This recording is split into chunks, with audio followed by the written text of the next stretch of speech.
नमस्कार, आप देख रहे हैं आज तक। मैं हूं आपके साथ रोहित सरदाना। शाम के 5 बजने वाले हैं और वक्त हो गया है दंगल का। प्रधानमंत्री नरेंद्र मोदी आज रात 8 बजे एक बार फिर देश को संबोधित करने वाले हैं।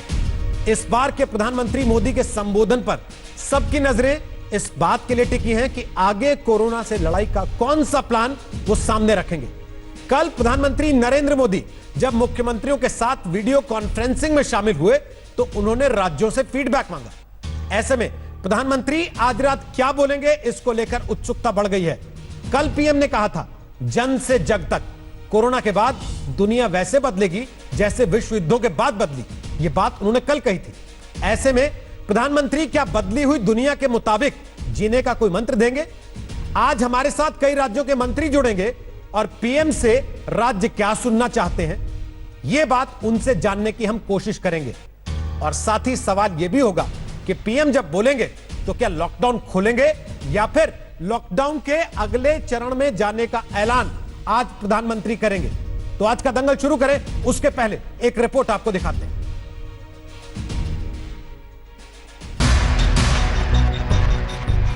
रात 8 बजे प्रधानमंत्री नरेंद्र मोदी बोलेंगे, क्या लॉकडाउन खोलेंगे? यह सवाल अब 135 करोड़ हिंदुस्तानियों का है। अब तक प्रधानमंत्री ने कोरोना से लड़ाई के हर कदम को खुद से समझाया है, बताया है कि आगे कैसे बढ़ना है।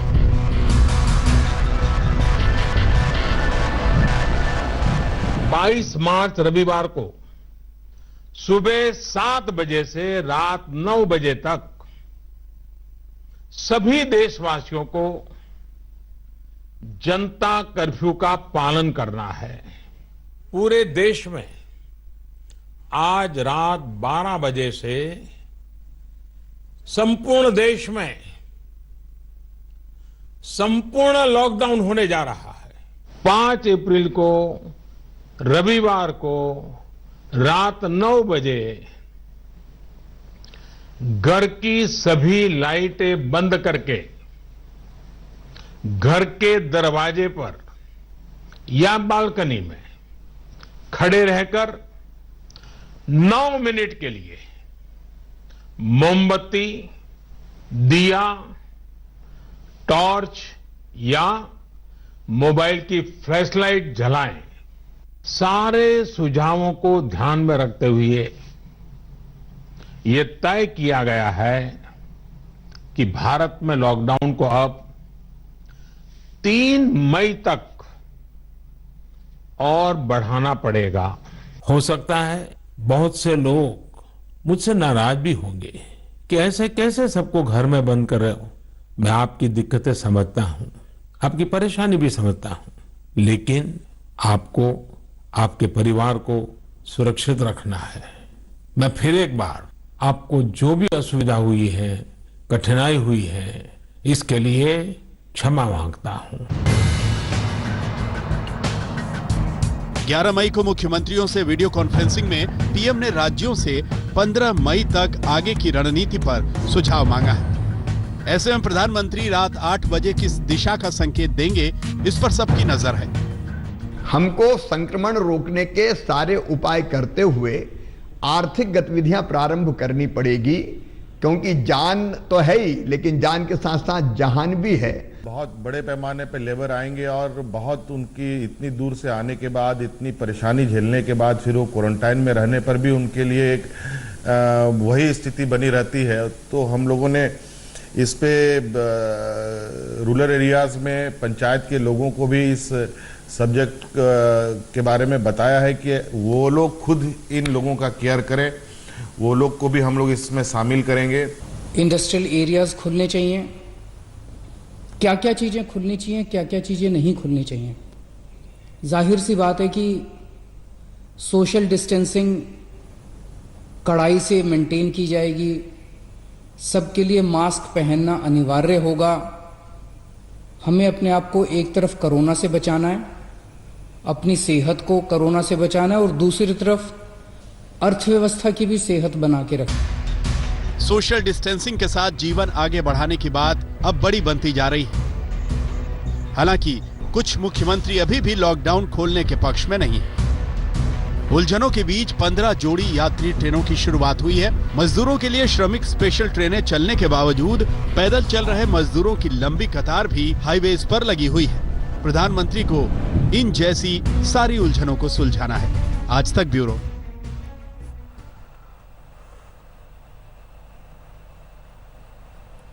तो आपको बता दें कि आज हमारे साथ दंगल में प्रताप सिंह जी होंगे जो कि मंत्री हैं राजस्थान सरकार में। हमारे साथ जय कुमार सिंह जी होंगे जो कि मंत्री हैं बिहार की सरकार में। हमारे साथ असलम शेख जी होंगे जो मंत्री हैं महाराष्ट्र की सरकार में। हमारे साथ मोहसिन रजा होंगे जो कि मंत्री हैं यूपी की सरकार में। शाहनवाज हुसैन हमारे साथ होंगे, वो बीजेपी के प्रवक्ता हैं। और राघव चड्ढा हमारे साथ होंगे, वो आम आदमी पार्टी का पक्ष रखेंगे। वैसे दिल्ली जल बोर्ड के चेयरमैन हैं और विधायक हैं दिल्ली सरकार में। आप सबका स्वागत है दंगल में। सबसे पहले मेरा सवाल शाहनवाज हुसैन आपसे है। बहुत से लोग आज ये बात कह रहे हैं कि 500 हुए केस तो सरकार ने लॉकडाउन कर दिया, 5000 हुए तो पीएम आए, उन्होंने कहा कि हौसला बढ़ाइए, थाली बजाइए, घंटी बजाइए। फिर 10,000 हुए तो दिया बाती जलाने को कहा गया, 40,000 हुए तो सेनाओं से फूलों की बरसात कराई गई, आर्मी बैंड बजा, 50,000 हुए तो शराब की दुकानें खुल गई, 60,000 हुए तो ट्रेन चल रही है। अब 70,000 पर क्या करेंगे आगे? क्या बड़ा प्लान ऐलान होगा आज? देखिए, कोरोना वायरस के खिलाफ जो लड़ाई है पूरी दुनिया में भारत ने बहुत मजबूती से लड़ी है। ये सही है कि दुनिया में ये लोग भी कह रहे हैं कि जहां लोग कई जगह 10-10 लाख केस हैं, जहां अमेरिका और यूरोप जैसे देश में 60-60 हजार, 30,000, 40,000 लोगों की मौतें हुई हैं, यहाँ भारत में नेतृत्व की वो क्षमता थी। नरेंद्र मोदी जी ने एक्सपर्ट की राय पर जो लॉकडाउन किया, उससे आज हम इस स्थिति में हैं कि कोरोना को बड़ी तादाद में हमने रोका है। और ये भी जानिए कि ये लॉकडाउन जो किया, ये कोई फैसला आसान फैसला नहीं था। पहली बार जब हमने सोचा इसको चेन को तोड़ेंगे, उसको तोड़ने के बाद लगा जब सारे मुख्यमंत्री एक्सपर्ट की राय हुई, तब हुआ इसको बढ़ाना चाहिए। तो इसको जब बढ़ाया गया है तो अभी भी कल प्रधानमंत्री ने सारे मुख्यमंत्री से बातचीत की है, एक्सपर्ट से बातचीत की है। हम सबको इंतजार है, एक अभिभावक के तौर पर, गार्जियन के तौर पर, उनको जैसे गार्जियन अपने बच्चों की फिक्र करता है, वैसे 135 करोड़ हिंदुस्तानी की वो फिक्र कर रहे हैं और सबसे राय मशवरा कर रहे हैं। और रोहित जी, अगर आप दंगल में भी कोई राय दे रहे हैं तो उस राय का भी महत्व है। सबसे राय मशवरा करके एक निर्णय की तरफ बढ़ेंगे। और कोविड-19 की लड़ाई को जिस मजबूती से भारत ने लड़ा है, उसमें कई लोगों के सुझाव हैं। कल आपने देखा मुख्यमंत्रियों ने जो सुझाव दिए, उसमें टीम इंडिया के अंदर कई लोगों के अलग अलग भी सुझाव थे, लेकिन उन सारे सुझाव को देखकर एक कैप्टन की तरह वो निर्णय करेंगे और जो एक्सपर्ट कहेंगे उसी को ध्यान में रखते हुए वो निर्णय करेंगे। 8 बजे पूरा इंतजार रहेगा। हम भी आज तक लगा के बैठकर देखेंगे, सुनेंगे, और पूरे देश को इंतजार रहेगा। हमें कोरोना को हराना है। दिक्कतें हैं, दुश्वारियां हैं, मजदूरों की भी परेशानियां हैं, उन सब को देखते हुए जान भी है, जहान भी है, और पूरे दुनिया की चिंता, अपने देश की चिंता करते हुए लोगों को कम से कम दुख हो और सोशल डिस्टेंसिंग का ध्यान रखते हुए निर्णय करेंगे। आज पूरे देश को भरोसा है और प्रधानमंत्री का जो भरोसा है, उसी भरोसे का है कि लोग इंतजार करेंगे उनको सुनने के लिए। प्रताप सिंह जी क्या चाहते हैं, लॉकडाउन बढ़े या खत्म हो जाए? अब रोहित जी, एक बात आप मानकर चलिए कि लॉकडाउन लगाना बहुत बड़ी चुनौती थी, तो लॉकडाउन खोलना उससे बड़ी चुनौती है। और इस चुनौती को पूरे देश को स्वीकार करना पड़ेगा, समझना पड़ेगा कि आप इस बात को अच्छी तरह से जानते हैं कि इस वक्त असली भारत, और आप जानते हैं पूरी जिंदगी पटरियों पर चल रही है। और उस वक्त जब पटरियों पर 15 मजदूरों की मौत हो जाती है, उसके बाद चुनौती है प्रधानमंत्री जी के सामने, मुख्यमंत्रियों के सामने, पूरी देश की जनता के सामने।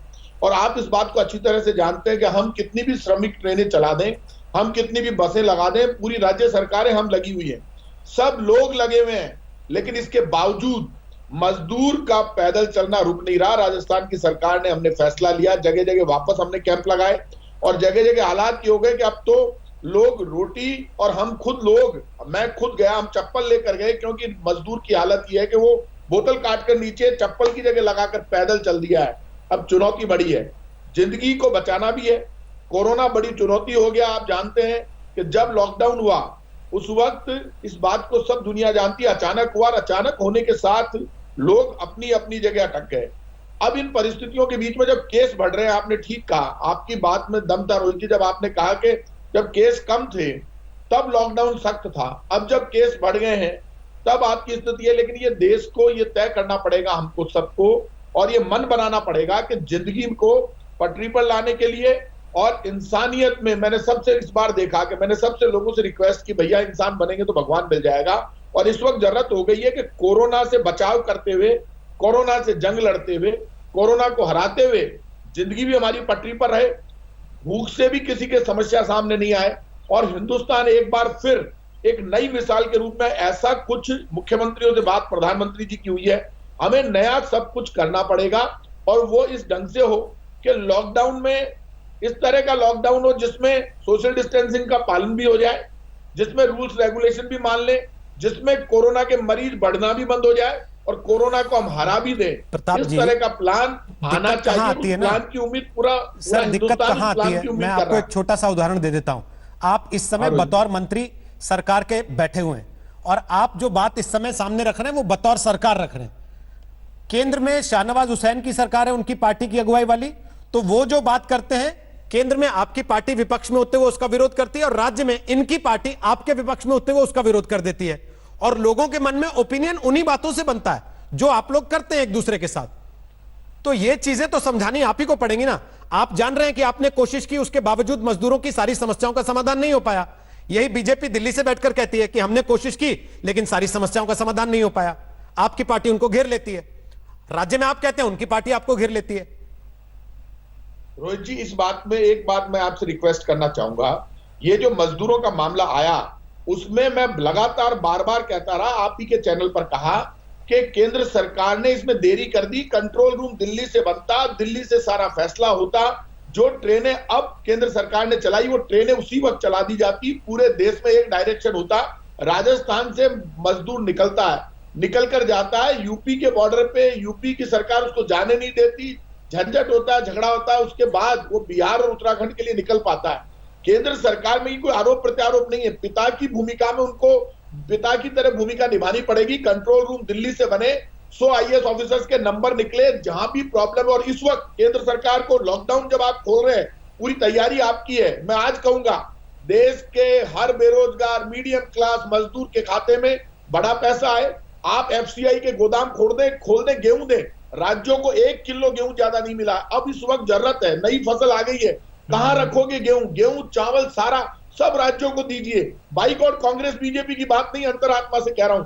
आदमी महसूस कर रहा है कि अब केंद्र सरकार से बड़ा पैकेज आएगा, राज्यों को पैसा मिलेगा, हर आदमी के खाते में पैसा आएगा, चाहे वो मजदूर हो, चाहे वो बेरोजगार हो, चाहे वो मीडियम क्लास हो। बतौर एक राज्य सरकार के प्रतिनिधि मैं आपकी इस समस्या को हर दिन सुन रहा हूं।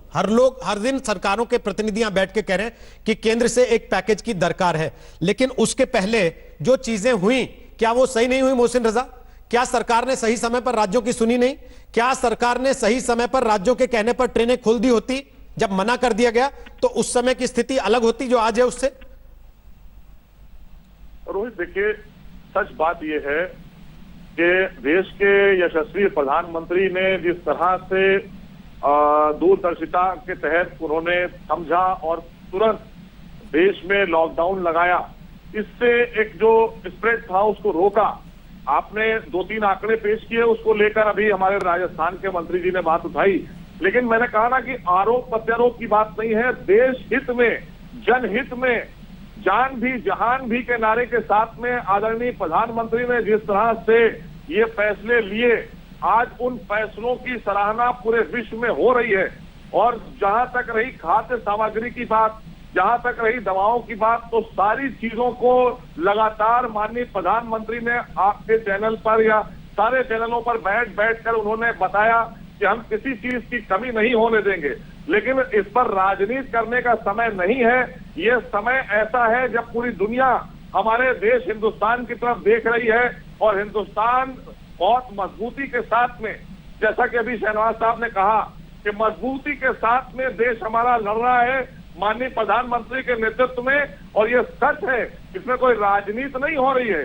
ये सच्चाई है कि 130 करोड़ लोगों को कैसे हम आगे ले चले, देश में सुरक्षित रखकर इस कोरोना से बाहर निकालकर।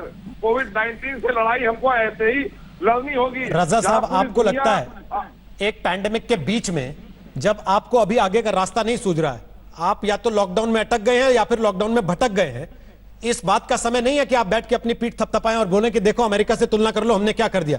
सर तुलना करनी है तो श्रीलंका से कर लीजिए, भूटान से कर लीजिए, फिर वो तो आपके मुकाबले बहुत छोटे छोटे देश हैं, उनकी स्थिति देखिए।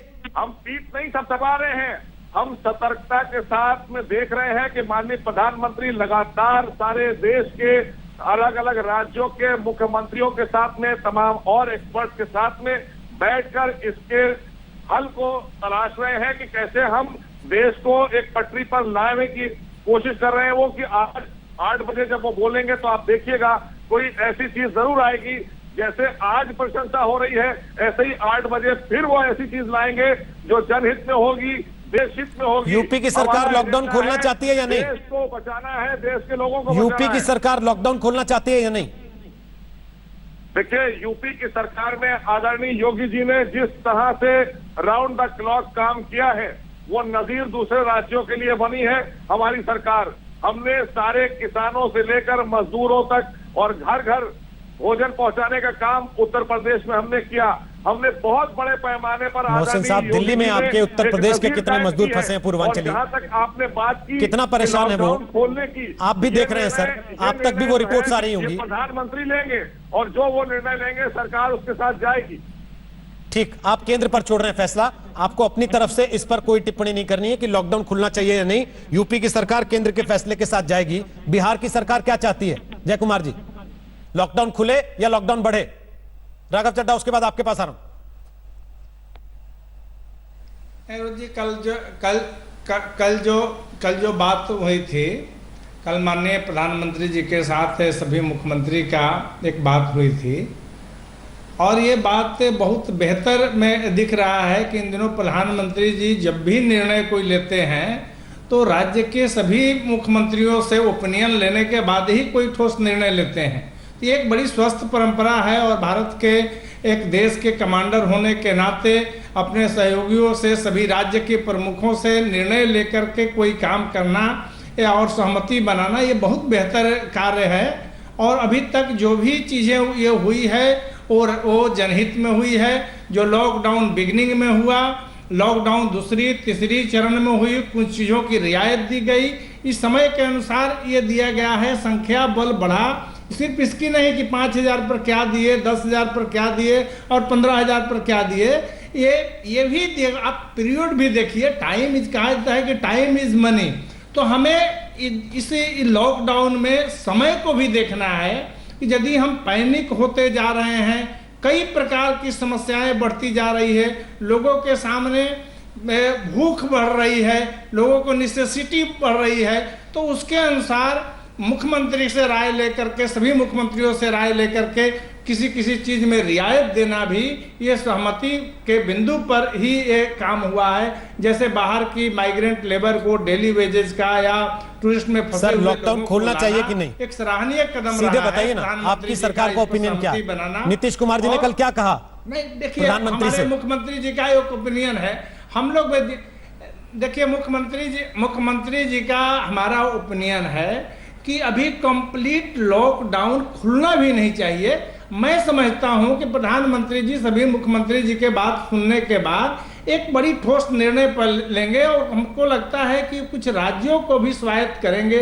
राज्य की अपनी स्थिति के अनुसार किन किन चीजों में रियायतें दे सकती है, कौन सी गतिविधियां चलाई जा सकती है, कहाँ निर्माण की भूमिका चलाया जा सकता है या छोटे छोटे स्मॉल इंडस्ट्री को चालू किया जा सकता है। रोहित जी भी ये बड़ी सवाल है, लोगों को अब सर्वाइवल करना, लोगों को इंगेज करना, सिर्फ लॉकडाउन किस क्षेत्र में लगना चाहिए, किस क्षेत्र में नहीं लगना चाहिए। मैं समझता हूं कि प्रधानमंत्री जी आज एक ठोस निर्णय पर जरूर पहुंचेंगे। ठीक है, असलम शेख भी आ गए हैं महाराष्ट्र से हमारे साथ, उनके पास जाएं जय कुमार जी, उनके पास जाएं। उसके पहले राघव चड्ढा, बहुत से लोग ये सवाल उठा रहे हैं और आप क्योंकि उस सरकार का नुमाइंदगी कर रहे हैं जिसने सबसे पहले लॉकडाउन के पक्ष में कदम उठाने की बात की, जिसने सबसे पहले कहा कि लॉकडाउन जरूरी है और कुछ कदम उठाए भी। लेकिन लोग सवाल पूछ रहे हैं कि साहब 500 में तो आप कह रहे थे ताला लगा दो, सब बंद कर दो, 70,000 में आप कह रहे हैं कि खोल दो वरना जिंदगी बंद हो जाएगी, कैसे होगा? देखिए, लॉकडाउन लगाने का मकसद क्या था? लॉकडाउन लगाने का सर्वश्रेष्ठ मकसद ये था कि हम स्वास्थ्य संबंधी अपनी जो भी इंफ्रास्ट्रक्चर है, जो प्रबंध हैं उनको इस स्तर पे ले जाएं, इतने बढ़िया स्तर तक ले जाएं कि यदि ये बीमारी महामारी का रूप लेते हुए उसका प्रकोप भारत पे छाता है और कई हजारों लोग, लाखों लोग इससे पीड़ित होते हैं, तो तमाम राज्यों के पास ICU bed, RTPCR kit, PPE kit, ventilator, critical care beds, ये सब पर्याप्त मात्रा में उपलब्ध हों।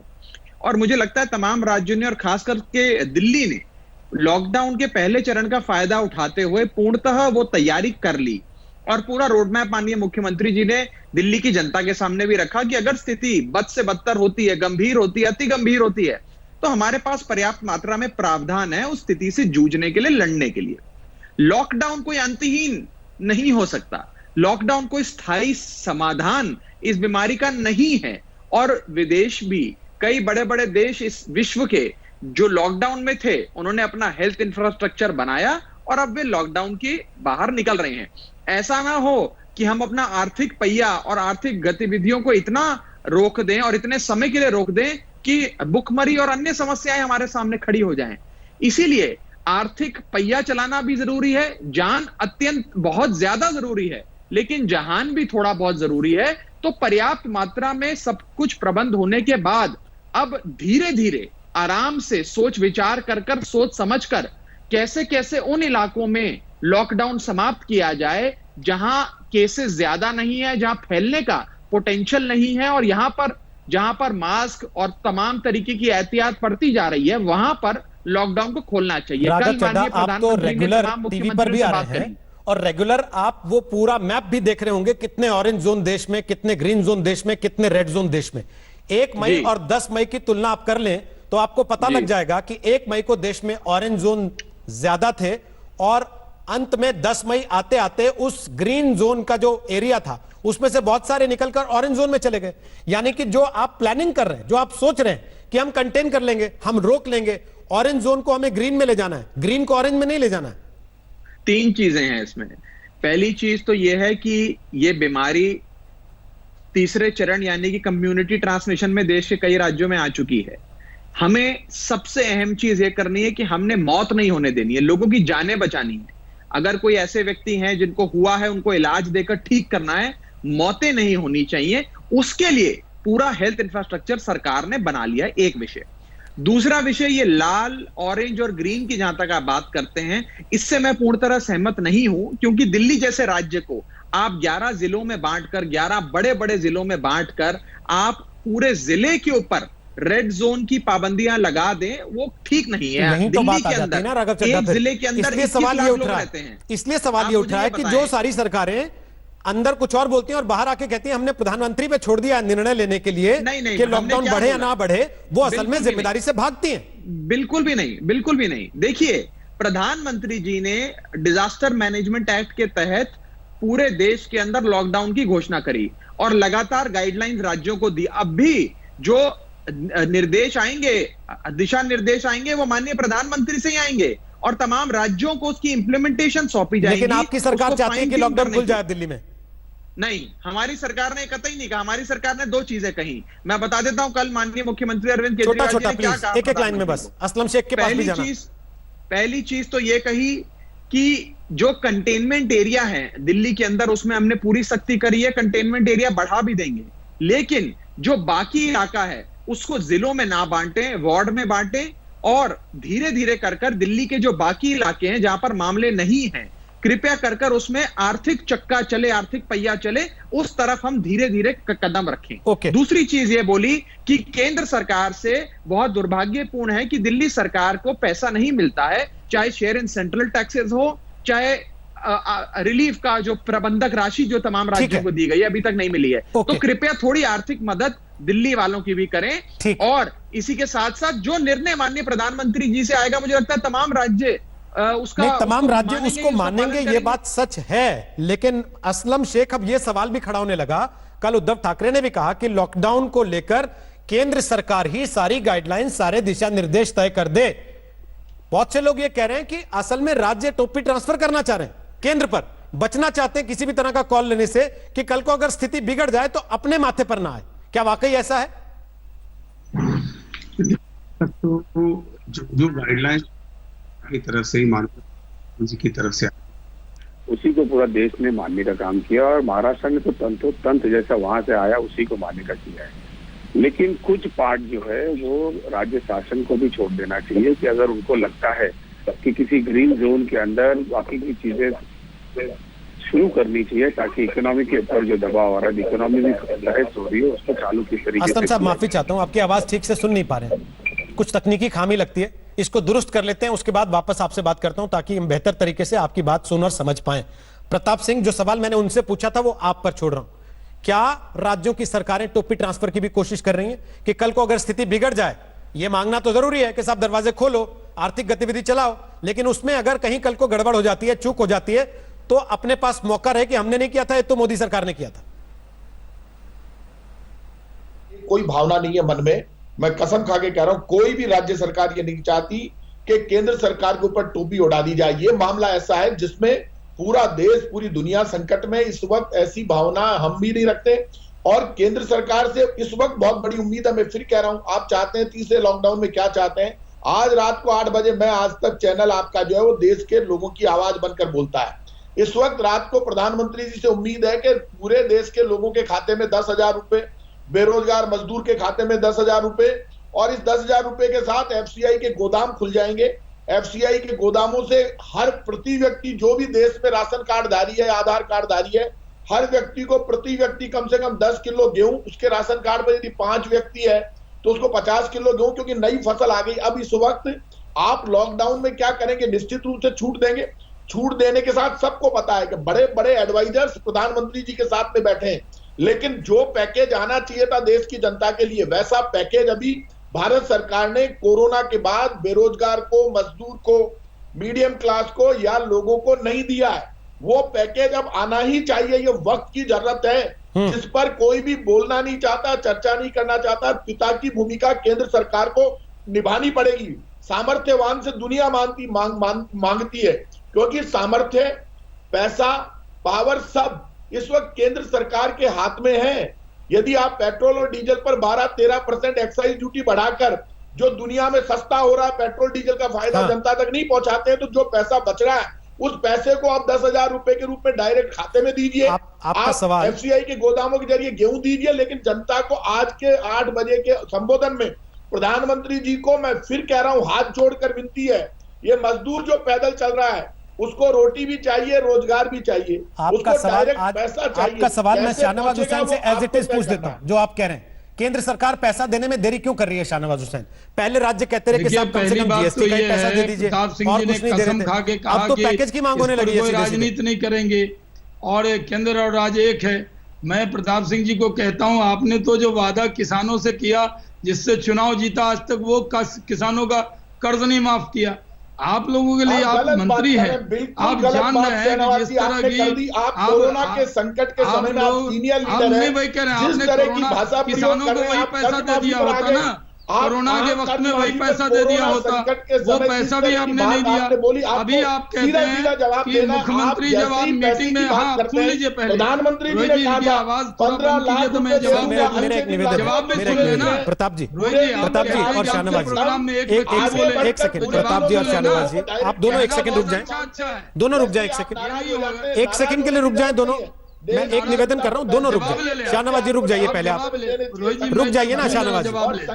प्रताप जी और शाहनवाज जी थोड़ा सा रुक जाइए प्लीज, एक एक करके एक एक। शाहनवाज जी और प्रताप जी प्लीज, अच्छा नहीं लगता ना ऐसे विषय पर भी हम आवाज बंद करें किसी की, अच्छा नहीं लगता। एक सेकंड प्रताप जी, प्रताप जी, मंत्री जी एक सेकंड, प्रताप जी, प्रताप सिंह जी, प्रताप सिंह जी, करनी पड़ती है। प्रताप सिंह जी, प्रताप सिंह जी, प्रताप सिंह जी, प्रताप सिंह जी, नहीं शाहनवाज जी अक्सर आते हैं वो भी डिबेट में, और मुझे लगता है उन्होंने भी वो नियम पकड़ लिया जो आप लोगों का सामान्य नियम है कि प्रवक्ता एक दूसरे को तू मैं करेंगे, एक दूसरे का घर चले जाएंगे, हल ना निकले कुछ ना निकले कोई फर्क नहीं पड़ता। एक सेकंड शाहनवाज जी, एक सेकंड मैं एक रिक्वेस्ट कर रहा हूं, आप दोनों को अपनी अपनी बात कहने का मौका मिले।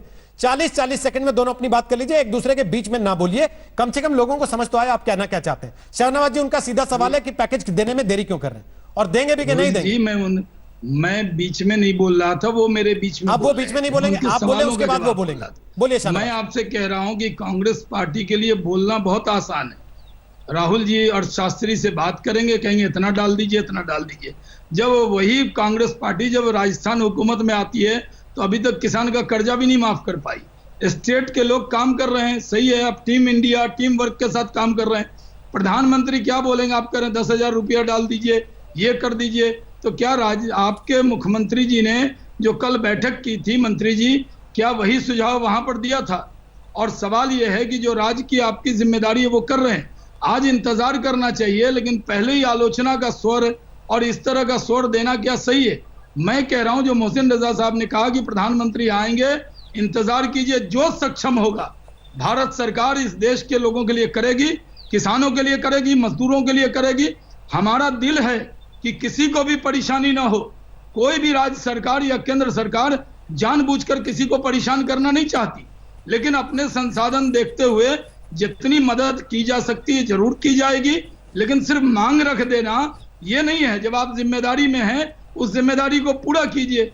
लेकिन आप जब जिम्मेदारी में रहते हैं, जैसे दिल्ली में कहा गया शराब की दुकान खोलेंगी, आपने खोला लेकिन सोशल डिस्टेंसिंग नहीं रखा, तो वो जिम्मेदारी की चूक आपकी हुई। तो जो केंद्र सरकार, आपका एक लाइन और है 10 सेकंड, आपकी जिम्मेदारी ये है कि सामूहिक जिम्मेदारी लेनी होगी। या आपने जो पहले सवाल किया कि खराब हो जाए तो केंद्र का और अच्छा करें तो हम कर रहे हैं। ये मीठा मीठा गप गप और तीता तीता थू थू ये नहीं चलेगा। ठीक है, ये सामूहिक जिम्मेदारी है। इकट्ठे होकर कोरोना से लड़िए, सियासत मत कीजिए। असलम शेख भी आ गए, उसके पहले प्रताप सिंह जवाब दे लीजिए। छोटा प्लीज। देखिए एक बात रोहित जी, एक बात आप मानकर चलिए, मैं कसम खा के कह रहा हूं, ये इस वक्त देश की जनता उम्मीद कर रही है। प्रधानमंत्री जी हमारे भी प्रधानमंत्री है, देश के प्रधानमंत्री है। उन्होंने कहा थाली बजाइए, थाली बज गई। उन्होंने कहा दिया जलाइए, दिया जल गया। अरे खाली थाली बजवाई, उस खाली में कुछ गेहूं भेजिए, चावल भेजिए। एक अन्न का दाना आपने राज्यों का 1 किलो गेहूं नहीं बढ़ाया, आपने 1 किलो चावल नहीं बढ़ाया, 1 रुपया आपने दिया नहीं। देश का मजदूर पैदल जा रहा है गाँव में, क्या केंद्र सरकार की जिम्मेदारी नहीं बनती? क्या प्रधानमंत्री जी की जिम्मेदारी नहीं बनती कि केंद्र सरकार पैसे जमा नहीं कराए? आप कह रहे हैं अरे आपने राज्य में चिंता नहीं की, तभी तो मजदूर जा रहे हैं। और जब आप राजस्थान सरकार भूखा रखा, 1 करोड़ लोगों के खाते में डायरेक्ट पैसा हमने दे दिया। अब बारी है केंद्र सरकार की। और जब ये लॉकडाउन तीसरे फेज के बाद प्रधानमंत्री जी संबोधित करे तो लोग ये जानते हैं कि सबसे बड़ा नेता कौन इस देश में, वो होता है प्रधानमंत्री। और प्रधानमंत्री से डायरेक्ट उम्मीद करते हैं अब डायरेक्ट लोगों के खाते में 10 से 15 हजार रुपए दे, राज्यों को गेहूं दे, हर राशन कार्ड पर गेहूं मिले, चावल मिले। सर राशन कार्ड पर तो आप लोग गेहूं दे रहे हैं। बड़ा झगड़ा तो उसको लेकर चल रहा है जिन बेचारों के पास राशन कार्ड भी नहीं है, वो तो समझ भी नहीं पा रहे कि कहां जाएं, किससे मांगे, क्या करें, कैसे पेट भरे। इससे पहले असलम शेख जी एक कमेंट प्लीज। अब आप लोग प्लीज देखिए, आप दोनों को पर्याप्त समय मिला दोनों को अपनी अपनी बात रखने का। प्रताप जी और राज्य की भी बात सुन लेते हैं प्लीज। असलम शेख जी, क्या लॉकडाउन खुल जाना चाहिए? उसके बाद राघव चड्ढा आपके पास आऊंगा और मोहसिन रजा आपके पास। असलम शेख जी, क्या लॉकडाउन खोलने का समय आ गया है? रोहित जी, मैं आपसे निवेदन करूंगा कि जितनी भी डिबेट हो रही थी, आपस में बात कर रहे थे, लोगों को कुछ पता ही नहीं चल रहा था। जब मैं बोलूं तो मेहरबानी करके कोई बोले नहीं। मैं भी उम्मीद करता हूं सर ये नहीं बोलेंगे आप। बोलिए। मेरी ये उम्मीद है प्रधानमंत्री जी से कि लॉकडाउन हमने किया, अब तक का पूरे देश ने उसको निभाया है, आगे भी जो उनका आदेश आएगा वो निभाएंगे। लेकिन लॉकडाउन उस एरिया में होना चाहिए जिस एरिया में हॉटस्पॉट हो, जिस एरिया में जो पेशेंट्स की बाढ़ हो रही है, जहाँ पे ज्यादा जो है रुग्ण मिल रहे हैं, ज्यादा जहाँ पे पेशेंट्स आ रहे हैं। और जो एरिया ग्रीन जोन के, उसको थोड़ा थोड़ा ओपन करना चाहिए। अगर ये खुलेगा नहीं तो लोग बहुत ज्यादा परेशान हो जाएंगे। अब तक तो लोग जैसे तैसा अपना चला लिए। और अब जो भी 8 बजे प्रधानमंत्री जी बोले, कोई शॉक नहीं दे, वो थोड़ा सा लोगों को समय दे। यानी लॉकडाउन भी करना है तो 2 दिन का समय दे। जैसे महाराष्ट्र गवर्नमेंट ने भी लॉकडाउन करना था तो 2 दिन पहले उन्होंने बोलना शुरू किया कि हम ट्रेन बंद करने वाले, लोगों को मेंटली तैयारी किया। उसके बाद हमने ट्रेनें बंद की, फिर हमने लॉकडाउन किया। लॉकडाउन करके जैसा हमारा लॉकडाउन हुआ, उसके बाद में प्रधानमंत्री जी ने पूरे देश भर में लॉकडाउन किया। आगे भी उनका जो आदेश आएगा पूरे देश को मानना है, लेकिन साथ ही साथ ये भी देखना है कि लोग अब कैसे अपना गुजर बसर कर पाएंगे। लेकिन लोगों को खाली यहाँ पे खाना पहुंचाने से वक्त नहीं निकलेगा। उस वक्त भी मांग ये रखी गई थी कि भाई लॉकडाउन जैसे हुआ, तुरंत महाराष्ट्र गवर्नमेंट ने कहा था कि जो माइग्रेंट वर्कर है उनको तुरंत जो है कुछ ट्रेन की व्यवस्था की जाए ताकि वो अपने अपने गांवों में पहुंच पाए, लेकिन किसी वजह से नहीं हो पाया। आज ये दुर्दशा होगी, आप देखिएगा आगे पूरे देश से जो माइग्रेंट वर्कर जो है करोड़ों की संख्या में जो जा रहे हैं अपने अपने गाँव में, अब उस गाँव को जो गाँव सुरक्षित था वहां पे भी मुझे ऐसा लगता है कि इस तरीके के कोरोना के वायरसेस बढ़ेंगे। ये तो अभी हो जो गया ना ऐलान असलम करेंगे जी। वो सारी आज ही चीजों को हमने सोच के खबर करें तो देखी ना ज्यादा बेहतर पंजाब होगा। से एक कि श्रमिक स्पेशल ट्रेन में जो जवान तैनात थे आरपीएफ के, उनमें से कम 14 जवान ऐसे निकले जो कोरोना पॉजिटिव हुए। अब इस स्थिति में ये जो लोग मांग कर रहे थे कि ट्रेन चलाओ ट्रेन चलाओ ट्रेन चलाओ, क्या वो इस बात की जिम्मेदारी लेंगे कि ट्रेन चलाने की वजह से कोरोना और फैला?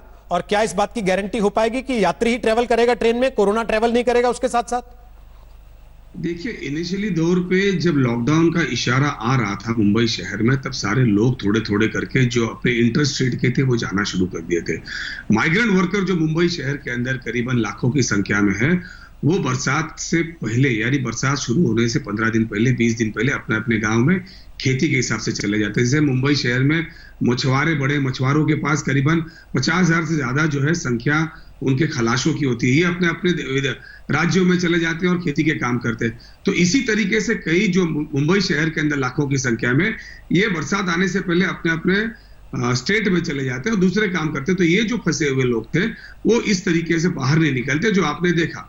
अब इसमें किसी के ऊपर आरोप प्रति आरोप करने की जरूरत नहीं, लेकिन जो भी करें उसके आगे विचार करके, ताकि आने वाले समय में जो हमारे दूसरे राज्यों ने गलतियां की, दूसरे देशों ने जो गलतियां किया, उससे सीखने का हमें मौका मिला था। असलम जी, दूसरे दिक्कत क्या यूरोप होती में, है ना? अमेरिका में पहले कोरोना देखिए, आया, उससे आप हमें यहाँ कुछ बैठ सीख के लेने कह की रहे हैं कि जरूरत इस पर राजनीति ना हो, प्रताप सिंह जी भी कह रहे हैं राजनीति ना हो, मोहसिन रजा भी कह रहे हैं राजनीति ना हो, जयकुमार भी नहीं चाहेंगे राजनीति हो, शाहनवाज और राघव चड्ढा भी बिल्कुल नहीं चाहेंगे राजनीति हो।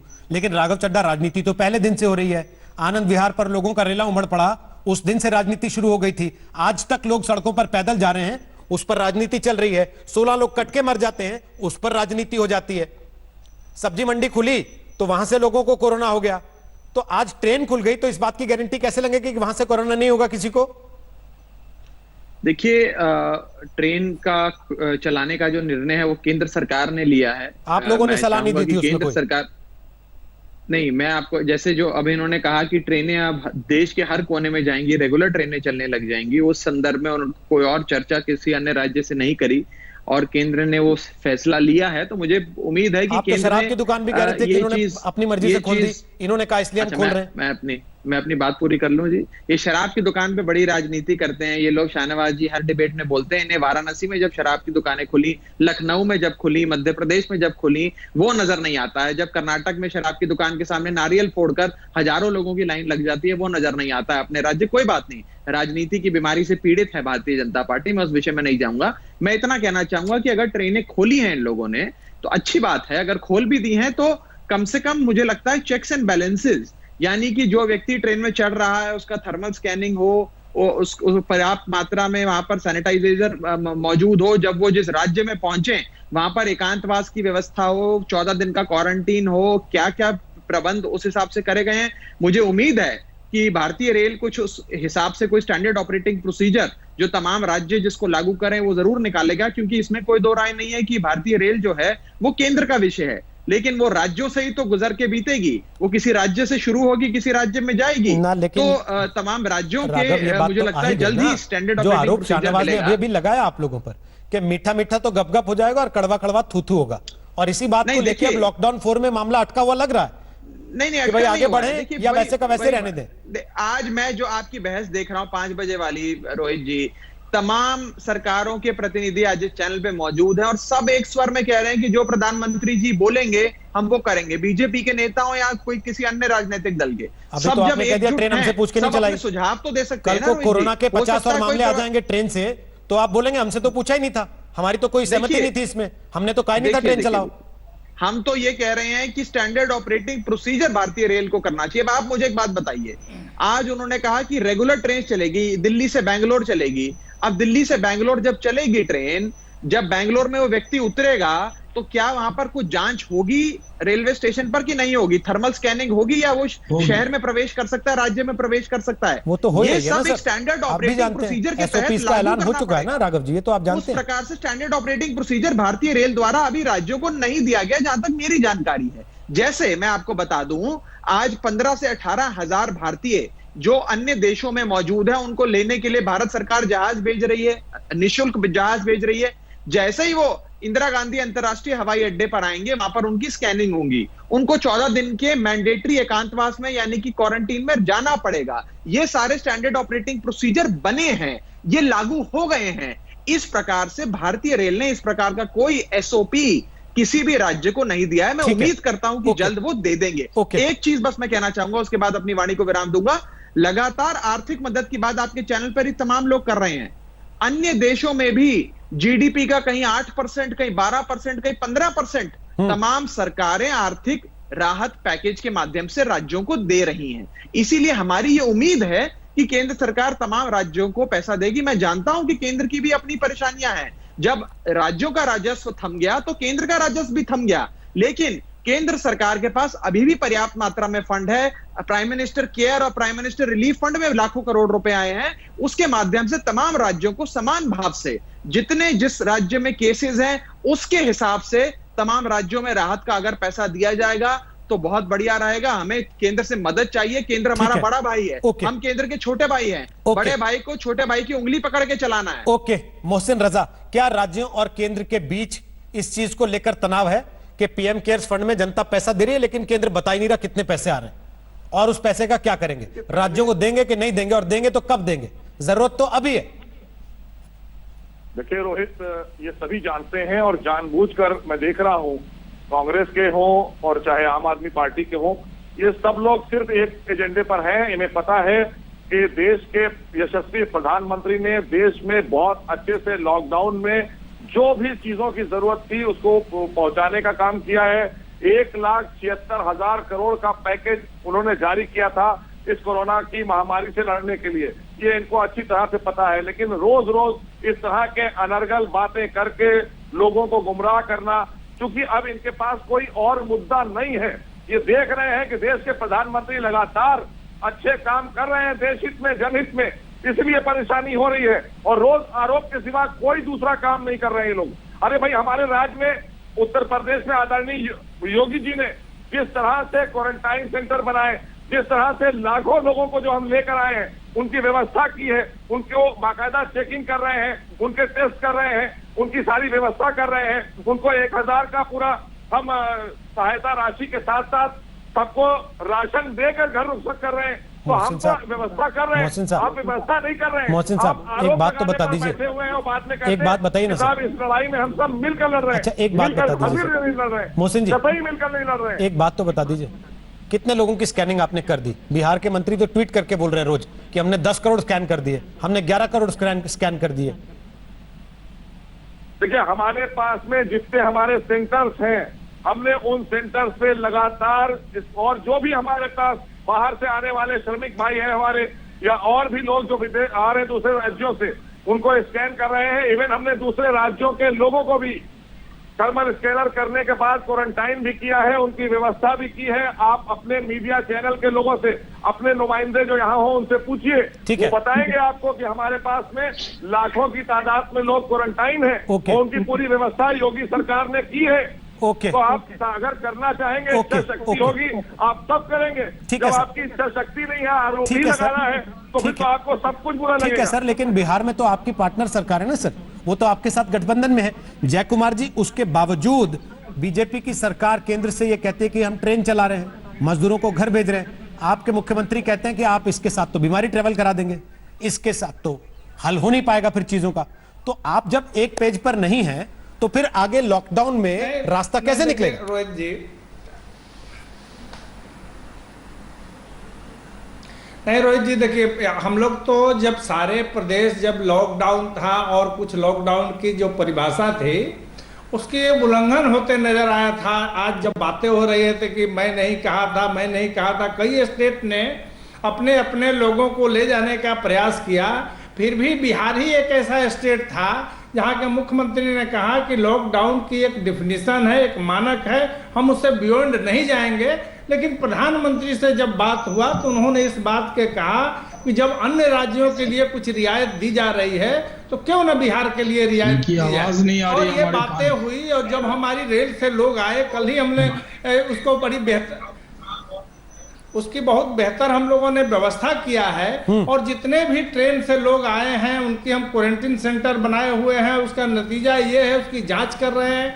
कल देखे होंगे रोहित जी, हमारे यहाँ 1900 लोगों को जो बाहर से लोग आए थे उनका हमने जांच किया, जिसमें 144 पॉजिटिव पाए गए। तो जांच का नतीजा है कि वो पाए गए, यदि उसको हम फ्री छोड़ दिए होते तो और भी स्पीड होता। ठीक है सर, लेकिन सवाल अब ये है कि क्या राज्य इस चीज में वेल इक्विप्ड हो गए हैं?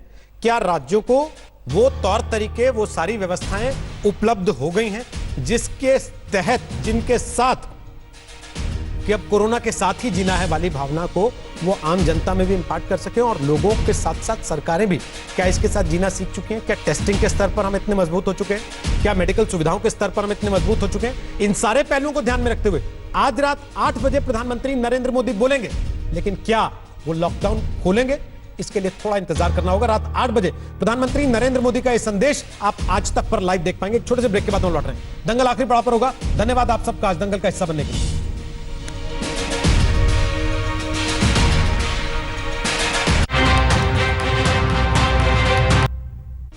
तो ब्रेक के बाद एक बार फिर आपका स्वागत है। दंगल के आखिरी पड़ाव पर आपको केवल इतना बता दें कि दंगल आप अपने मोबाइल पर भी देख सकते हैं। डाउनलोड कर लीजिए हमारा मोबाइल ऐप या फिर विजिट कीजिए aajtak.in हमारी वेबसाइट। ठीक 6 बजे हल्ला बोल अंजना के साथ। नमस्कार, मैं हूं अंजना ओम कश्यप। हमें उम्मीद है ये वीडियो आपको पसंद आया होगा।